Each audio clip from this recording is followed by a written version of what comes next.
Daily morning ரொட்டீனில் 6 to 8 breakfast lunch இது மாதிரி செய்கிறோம். அதற்கு அப்புறம் நம்ம அவங்கள அதாவது ஆஃபீஸ்க்கோ ஸ்கூலுக்கோ வேலைக்கு அனுப்பி விட்டுட்டு அதுக்கப்புறம் நம்ம வீடை பார்க்கும்போது நமக்கு அவ்வளோதான் மயக்கமே வந்துடும். அந்த மாதிரி இருக்கும். அங்கங்கே துணிகள் அங்கங்கே கலண்டு கிடக்கும், கலட்டி கிடக்கும், எல்லாத்தையும் எடுத்து வைக்கணும், சுத்தம் பண்ணணும். இதை விட்டுட்டு நம்ம கிச்சனை போய் பார்த்தோன்னு வச்சுக்கோங்க, கிச்சனே தலைக்கீழே இருக்கும்.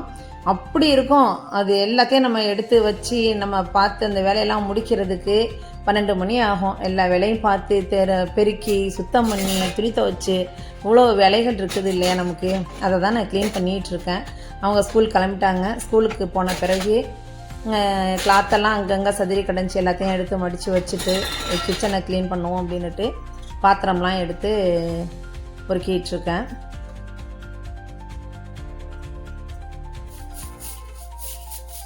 உள்ள பக்கம் மரங்கள் இருக்குது. நவமரம், சப்போட்டா மரம், வேப்ப மரம் இருக்கிறதுனால இலைகள் கொட்டி ரொம்ப மோசமாக இருக்கும். அதையும் பெருக்கிடலாம் கையோட அப்படின்னுட்டு தான் அதையும் பெருக்கிட்டுருக்கேன். அதோட 2 பெரிய செடியெல்லாம் ஒன்றும் இல்லைங்க, சும்மா குட்டியாக செடி இருந்துச்சு. சரி, அதுக்கு கொஞ்சம் தண்ணியை ஊற்றிட்டு வேலையை பார்க்கலான்னு பார்த்துட்ருக்கேன்.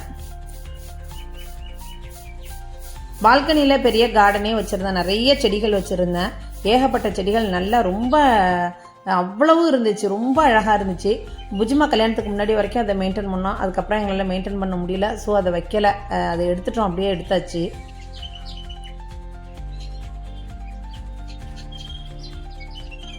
கருவேப்பிலை செடி ஒன்று நேற்று என் தங்கச்சி வீட்டிலேருந்து கொண்டு வந்திருந்தேன். அதை தான் ஊனி வைக்கிறேன். கருவேப்பிலை மரமே இருந்துச்சு நம்ம வீட்டில், அது வெட்டியாச்சு. ஸோ கருவேப்பிலை செடி ஒன்று இருந்துச்சு, அதை ஊனி வைக்கலாம் அப்படின்ட்டு ஊனி வச்சிட்ருக்கேன். பக்கத்தில் சும்மா 2 செம்பருத்தி கன்று வச்சுருக்கேன்.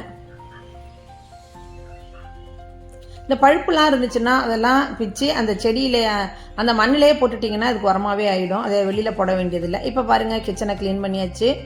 மார்னிங் பிரேக்ஃபாஸ்ட் இன்றைக்கி என்ன அப்படின்னு கேட்டால் மோர்கஞ்சி தாங்க இன்றைக்கி. அவங்களுமே 2 டம்ளர் மோர்கஞ்சி குடிச்சிட்டு தான் ஸ்கூல் கிளம்புனாங்க. எனக்குமே இன்றைக்கி பிரேக்ஃபாஸ்ட் இது தான்.